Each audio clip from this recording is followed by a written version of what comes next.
زنا سے بچو، زنا سے بچو۔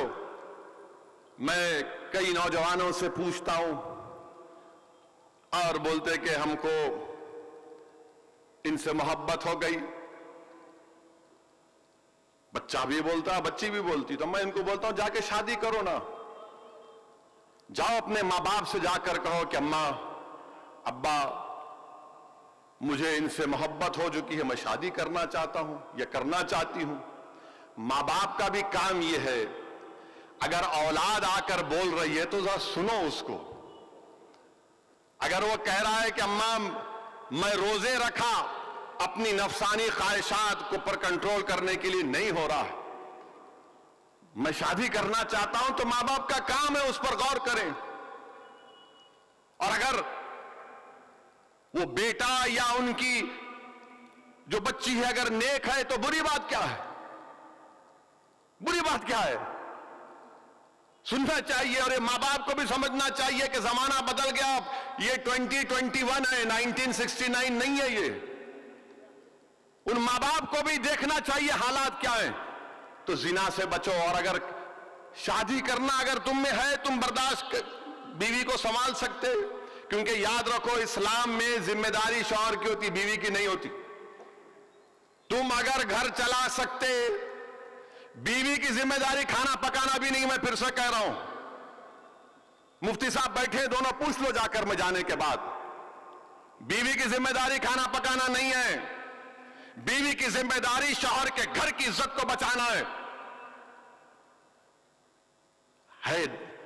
اگر عشق ہو گیا جو بولتے نا، تو جاؤ شادی کرو، ان کے ماں باپ کے پاس جاؤ، بولو کہ ہاں، اور ماں باپ کا کام یہ اس کو سننا۔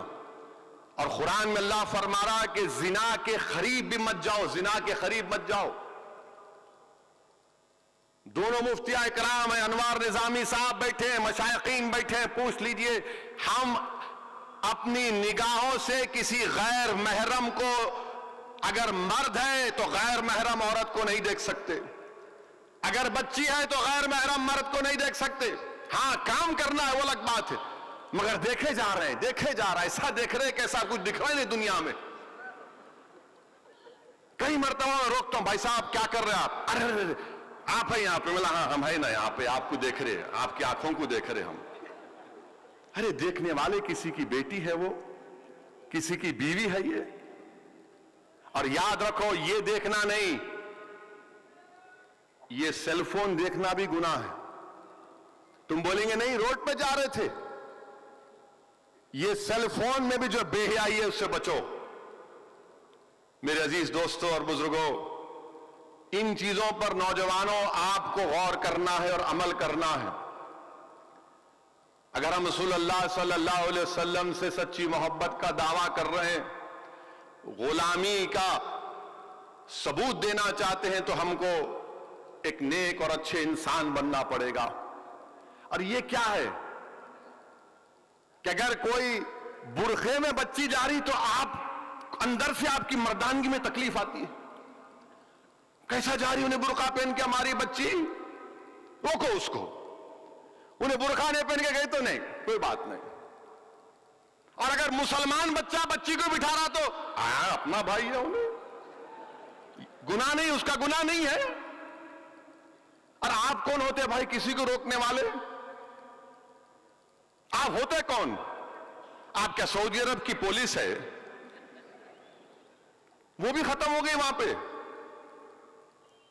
آپ کا کام نہیں ہے قانون کو ہاتھ میں لینا، خواہ روکتے، کیسا بک کر لیتے۔ اور اگر آپ کسی کو روڈ پہ روک کے ذلیل کریں گے، ویڈیو نکالیں گے، تو بچی باغی ہو جاتی ہے۔ میں جانتا ہوں 2 کیسز میں کسی نے حماقت کی، وہ بچی آ کے میرے کو بولی کہ میرے کو آج سے برقع ہی نہیں پہننا ہے، میرے کو نماز نہیں پڑھنا ہے، میں تو چڑھتی ہوں مسلمانوں سے۔ کیوں پوچھا میں؟ میرے کو ذلیل کیے۔ کیا بولی بچی کہ ہاں میں گناہ کری، انہوں فیصلہ کرنے والے، اللہ فیصلہ کرنے والا ہے میرا۔ اور پھر اس بچی نے کہا کہ اسد صاحب یہ لوگ گناہ میرے کو روک رہے نا، چلو میری شادی کراؤ میرے ماں کے پاس۔ بہرحال اس کے جو بھی چیزیں تھیں، یہ کیوں کر رہے آپ؟ یہ غلط ہے یہ۔ اور اگر کسی کو سمجھانا ہے تو سمجھانے کا طریقہ کسی کو ذلیل کر کے نہیں ہے. اگر میں تم کو بے عزت کر کے بولوں گا یہ طریقہ سمجھانے کا تو تم خاموش ہو جائیں گے.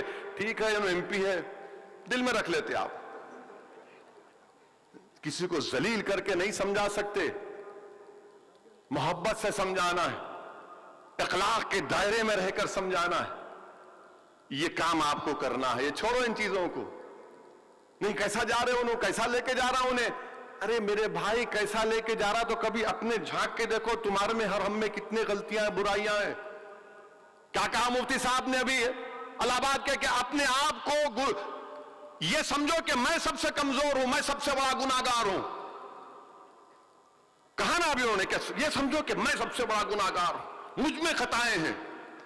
اور ہیں, یہ تو اللہ کا کرم ہے کہ اللہ ہمارے گناہوں کو دنیا کے سامنے نہیں لے کر آتا. یہ اس کا کرم ہے, اس کا فضل ہے, صدقہ نبی کریم صلی اللہ علیہ وسلم کا.